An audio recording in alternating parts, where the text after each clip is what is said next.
قد أفلح من تزكى وذكر اسم ربه فصلى بل تؤثرون الحياة الدنيا والآخرة خير وأبقى إن هذا لفي الصحف الأولى صحف إبراهيم وموسى صدق اللہ العظیم وصدق رسولہ النبی الکریم۔ ایک بار درود شریف پڑھیں سارے لوگ مل کر، اللہم صلی علی سیدنا و مولانا محمد معدن النبی الکریم وآلہ وبارک وسلم صلاۃ و سلام علیک۔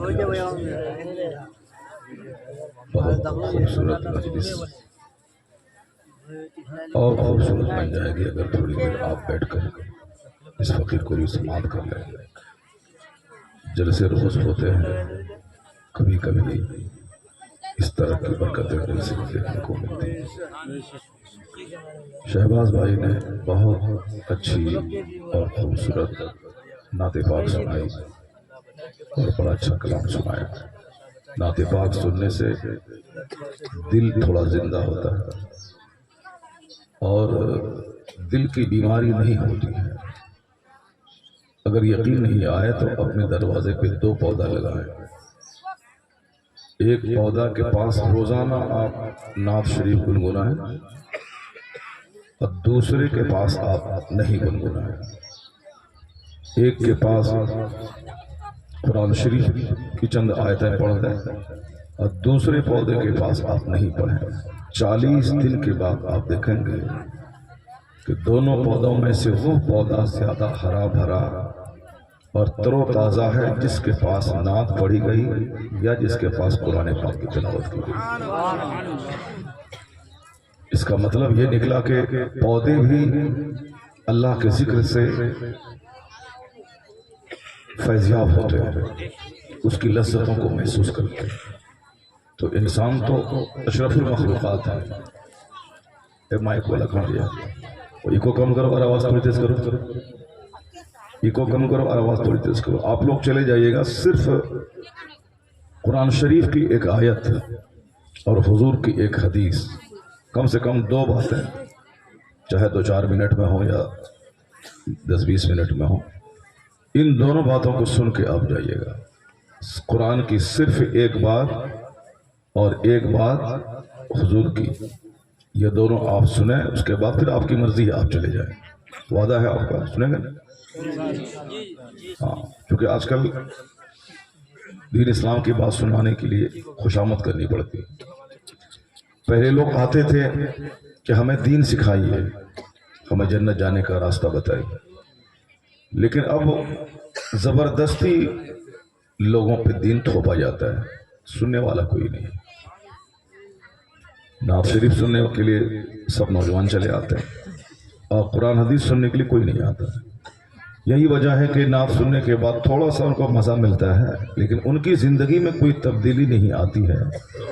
اس لیے نہیں آتی ہے کہ تبدیلی تو اللہ کے رسول کے کلام سے آتی ہے، اور اس کو ہی نہیں سنے گا تو سننے والا بھی سوکھا رہ جاتا ہے اور سنانے والا بھی سوکھا رہتا ہے، سوکھا دونوں سوکھا رہ جاتا ہے۔ اب سنانے والا عاشق رسول ہوتا ہے تو پھر ایک مصرع بندے کو مدینے کے سفر کی آگ لگا دیتا ہے، اور سنانے والا اگر نیک ہو تو ایک ایک جملہ آدمی کے دل میں اتر جاتا ہے.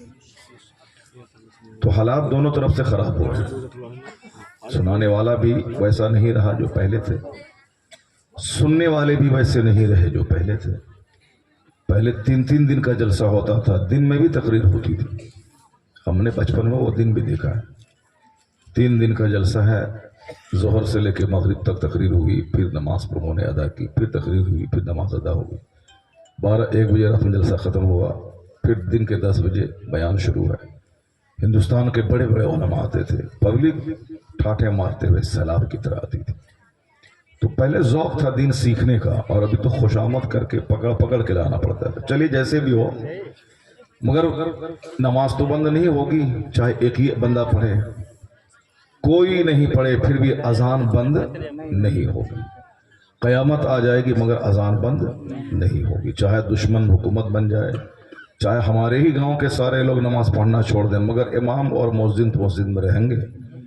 اذان ہوگی اور جمعہ کی نماز بھی ہوگی, تقریر بھی ہوگی. جمعہ کے دن خطبہ ہوگا 5 منٹ کا, ان اللہ یامر بالعدل والاحسان. چاہے ایک بھی بندہ سدھرے نہ سدھرے, تقریر بند نہیں ہوگی, اذان بند نہیں ہوگی, چونکہ یہ ضروری ہے.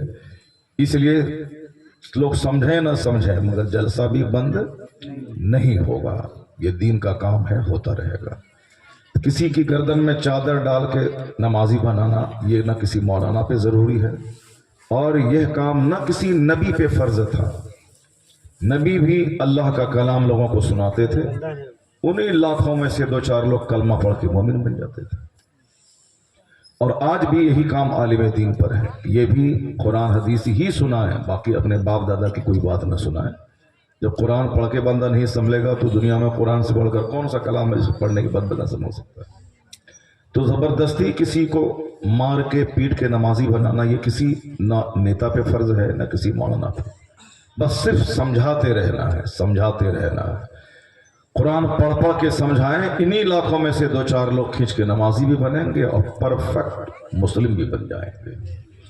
اسی کی صورت ہے محفل میلاد میں خطاب, جمعہ کا خطاب, عیدین کا خطاب, جلسہ و جلوس کا خطاب. اب رہی بات سسٹم سے کوئی کام ہوتا ہے تو اس کا فائدہ تھوڑا زیادہ ہوتا ہے, اور سسٹم کے ہٹ کے کوئی کام ہوتا ہے تو اس کا فائدہ بگڑ جاتا ہے. جیسے ایک شوہر اپنی بیوی کو کہتا ہے کہ تم نماز پڑھو, اور وہ نماز نہیں پڑھتی ہے. یہ بولے گا گھر میرا, زمین میری, مہر کی رقم میری, پیسہ میرا, تمہارے بدن کی ساڑی میری, تمہارے ہاتھ کی چوڑی میری, تمہارے پاؤں کی چپل میری, جس گھر میں رہتی ہو وہ گھر میرا.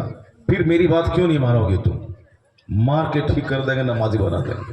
سب کچھ تو میرا ہے, تینوں ٹائم کھانا میرے یہاں کھاتی ہو, میں پسینہ بہاتا ہوں, میں ہل چلاتا ہوں, میں باہر میں ٹھیلا چلاتا ہوں, گھر میرا ہے, سب کچھ میرا ہے. تو نماز کیوں نہیں پڑھے گی؟ تم نے کیوں نہیں بنے گی؟ اگر نہیں بنے گی تو مار کے کھال کھینچ لیں گے.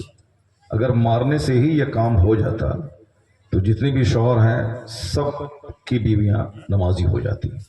مارنے سے کام نہیں چلتا ہے. کام کیسے چلتا ہے؟ آپ شوہر ہیں تو کیا ہوگا, صرف اچھی باتوں سے کام چلتا ہے, صبر سے کام چلتا ہے.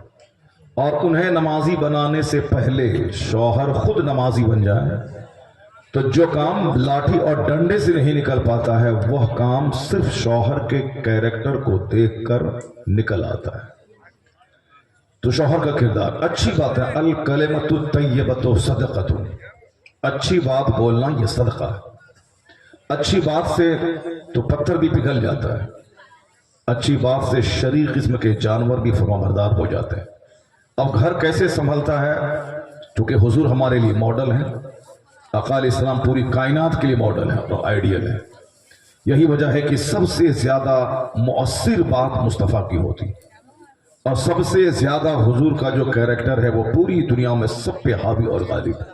یورپ کے دانشور بھی کیوں کہتے ہیں کہ I cannot find any other man in history like محمد, میں پورے مانو اتہاس میں مصطفیٰ کا جواب نہیں پاتا ہوں.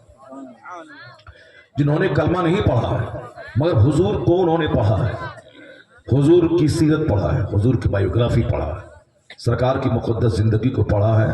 اس لیے وہ عقیدت والے جملے کہنے سے اپنے آپ کو روک نہیں سکتا ہے. اب کیسے نہیں، ذرا ان کا اسٹیٹمنٹ سنیے، وہ حضور کو کیسے لاجواب کہتے ہیں۔ ہم لوگ تو نعت سننے کے بعد مصطفیٰ کو لاجواب کہتے ہیں اور سنتے ہیں، لیکن جو کرسچن کافر ہے جو کلمہ نہیں پڑھا ہے وہ کیسے لڑکا اے بندر، دیکھیے اس سر پہ ٹوپی بھی نہیں ہو سکتی۔ ذرا غور کیجئے کیسا سماج ہو گیا۔ جلسہ جلوس ہے، قوالی کی محفل تو نہیں ہے، جلسے میں نعت ہوگی یا تقریر ہوگی، نہ ہوگی اور کچھ تو نہیں ہوگا۔ جب نعت ہوگی تقریر ہوگی تو کیسے بچے ہمارے ہیں جو ننگے سر محفل میں کے بیٹھ گئے۔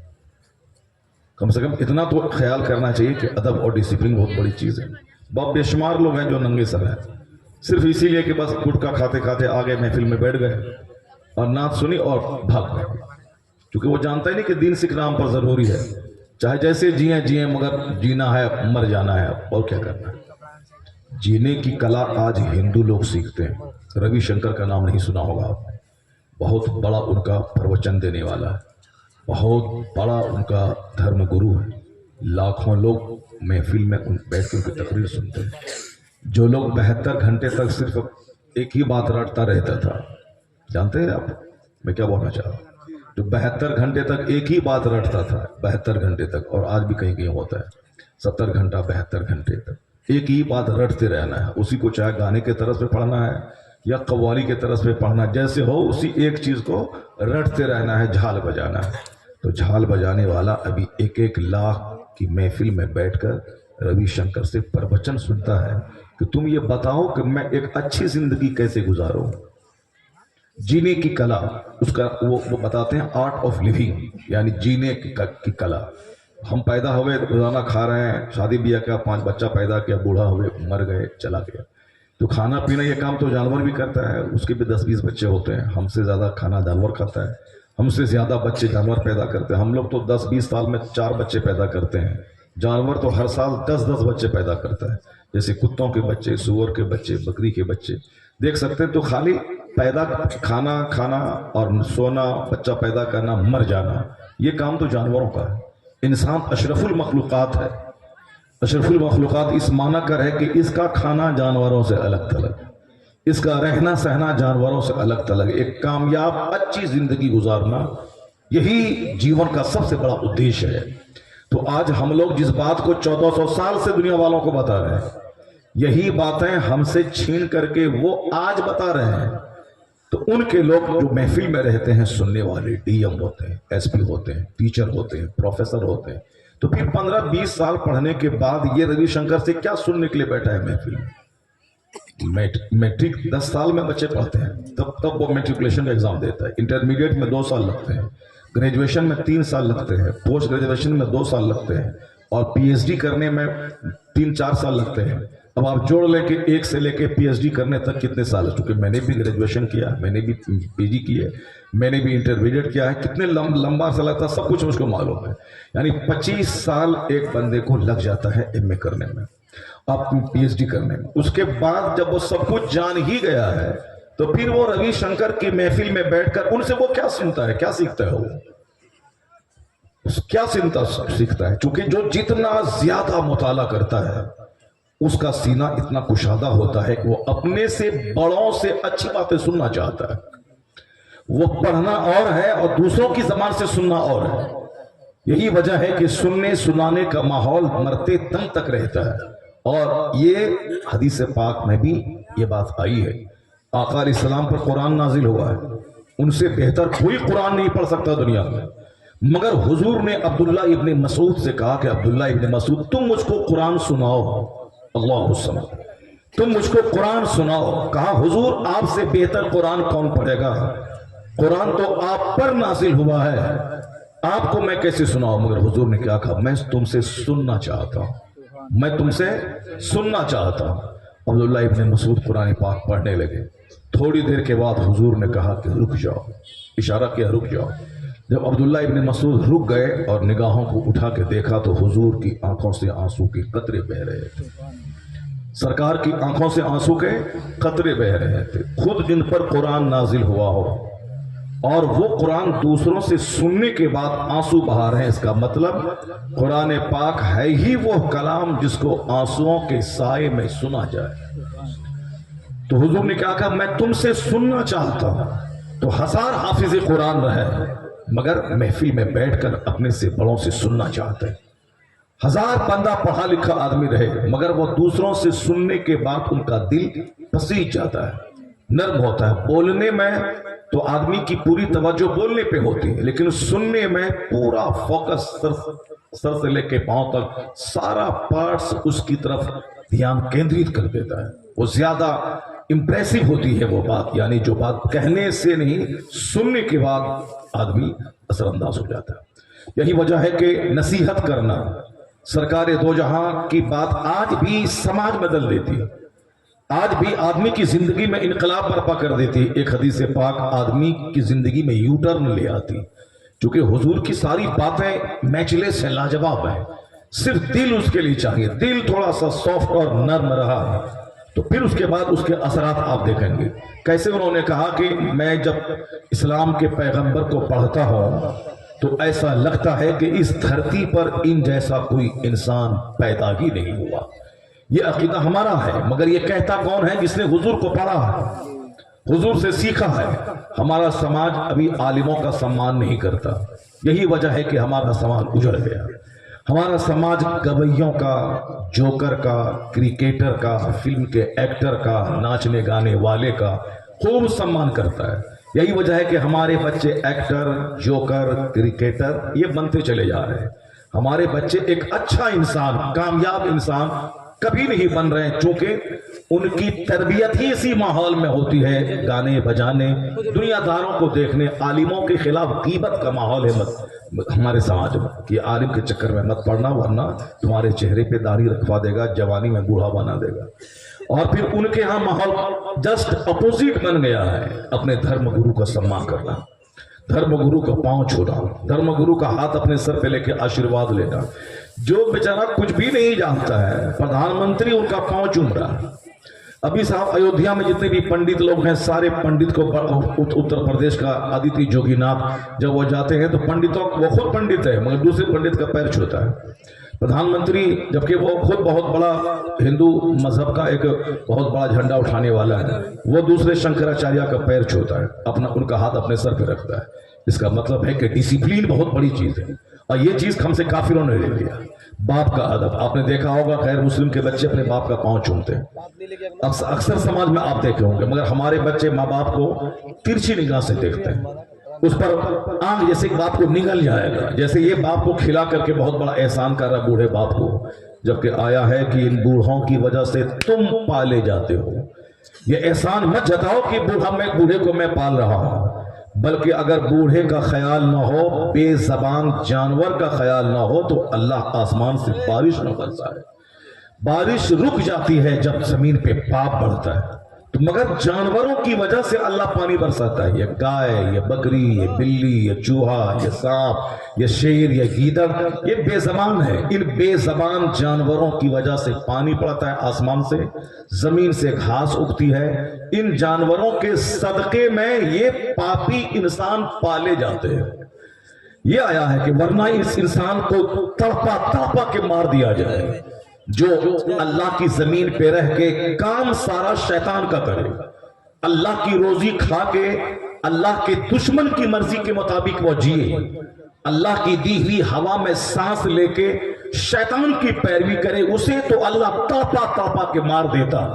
آیا ہے حدیث میں کہ جب سماج میں زنا کاری پھیلتی ہے تو اللہ اتنا ناراض ہوتا ہے کہ جیسے کہ وہ آسمان کو زمین پہ گرا دے, بندوں کو پیس دے, زلزلے میں لوگوں کو زمین میں سڑا دے. لیکن چونکہ اللہ حلم والا حلیم ہے, اللہ حلم سے کام لیتا ہے. حلم کا مطلب صبر سے کام لیتا ہے. اللہ کا نام صبور ہے, اللہ کا نام حلیم ہے, اس لیے ہم لوگ بچے ہوئے ہیں. ورنہ سماج میں جہاں 99% بے نمازی موجود ہیں, اس سماج کو تو جینے کا کوئی حق حاصل نہیں ہے, کیونکہ تینوں ٹائم کھانا ہم اللہ کا کھاتے ہیں. ہمارے اندر جو سانس لیتے ہیں, آکسیجن جاتی ہے, یہ اللہ کی دی ہوئی آکسیجن ہے. صرف اللہ 1 گھنٹہ کے لیے ہوا کو روک دے, 200 کروڑ لوگ دنیا کے بغیر پانی کے مچھلی کی طرح تڑپ تڑپ کے مر جائیں گے. صرف اللہ ہوا کو روک لے. چونکہ بندہ اس پوائنٹ پہ غور ہی نہیں کرتا, سوچتا ہے کہ کھانا میرا حق ہے, سانس لینا میرا حق ہے. اس کا پتہ اس وقت چلتا ہے جب بندے کو ایسی بیماری لگتی ہے جس بیماری میں سانس لینے میں دقت ہوتی ہے. اس وقت وہ بغیر پانی کے مچھلی کی طرف تڑپتا ہے, ہاتھ پاؤں زمین پہ رگڑتا ہے. اس وقت سمجھتا ہے کہ سانس لینا کتنی بڑی نعمت تھی, جس نعمت کو میں نے بھلا دیا, اور اب اسی آکسیجن کے لیے میں ترس رہا ہوں کہ کاش سانس لے سکوں.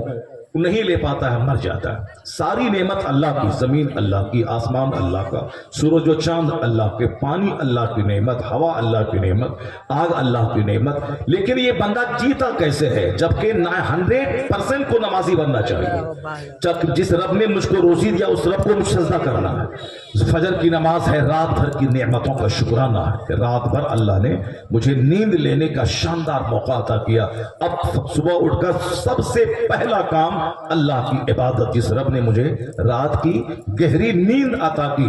اب پچھلے دن جو میں نے کام کیا تھا ساری تھکاوٹ کو میں بھول گیا.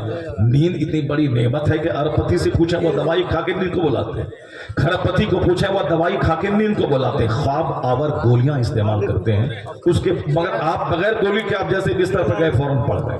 اور نیند ہر بیماری کا علاج ہے.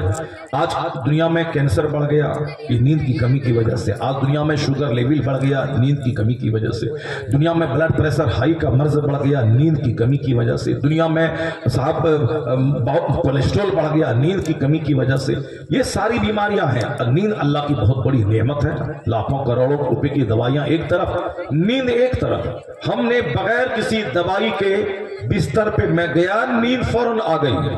جب نیند آ گئی بغیر دوائی کے, جس نیند کو بلانے کے لیے لاکھوں کی دوائیاں استعمال کی جا رہی ہے, تو اس کا کیا شکر ہے اس نیند کا. یہی کہ صبح اٹھتے اٹھتے گالی دینے لگے ہیں. یہی اس نعمت کا بدلہ یہی ہے کہ صبح اٹھ کر کے سیدھے سنیما ہال چلے جائیں.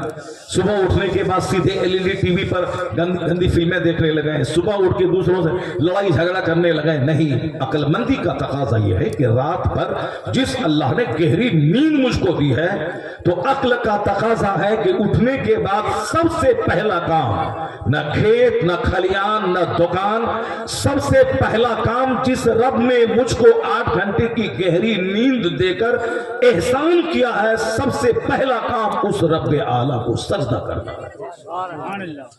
عقل مندی کا تقاضا ہی. بھاگے سارے لوگ بھاگ جائیے, اناؤنسر بھاگ گئے, سب لوگ بھاگ گئے. اب ہم رہیے اور آپ رہیے, جلسہ کروا رہے ہیں جو گھچڑ مچڑ کر رہے ہیں 1 بجے رات تک.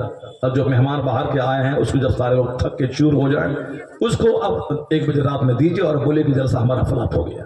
جلسہ صرف 2 روپیہ چندہ کرنے کے لیے ہوتا ہے. اسی لیے اب کیسے انجینئر آئیں, کیسے ڈاکٹر آئیں, کیسے اسکول کے ٹیچر آئیں, اس کو اسکول میں جانا ہے, کل نوکری کرنی ہے, اس کو اپنے کام پہ جانا ہے, پھر کیسے وہ آئے. جلسے کا سسٹم بدلنا ہوگا. وہاں جو SP اور MLA اور DM آتے ہیں روی شنکر کے یہاں 1-1 لاکھ لوگ, وہ لوگ رات بھر کا جلسہ نہیں کرتے ہیں.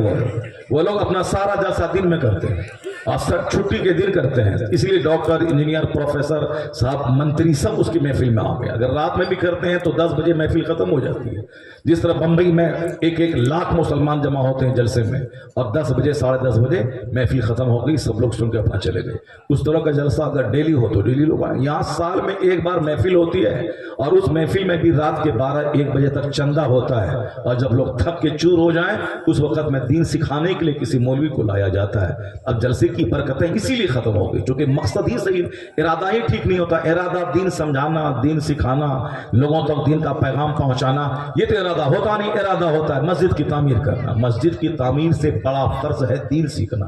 مسجد بنا دیا میں نے 50 کروڑ کا, اس کے بعد دیکھیے کتنے نمازی اس مسجد میں ہیں. کیا فائدہ ہے اس مسجد کی تعمیر کا. مسجد تو بانس کا کھوٹا گاڑ کے اوپر پھوس کی چھت دے دیں.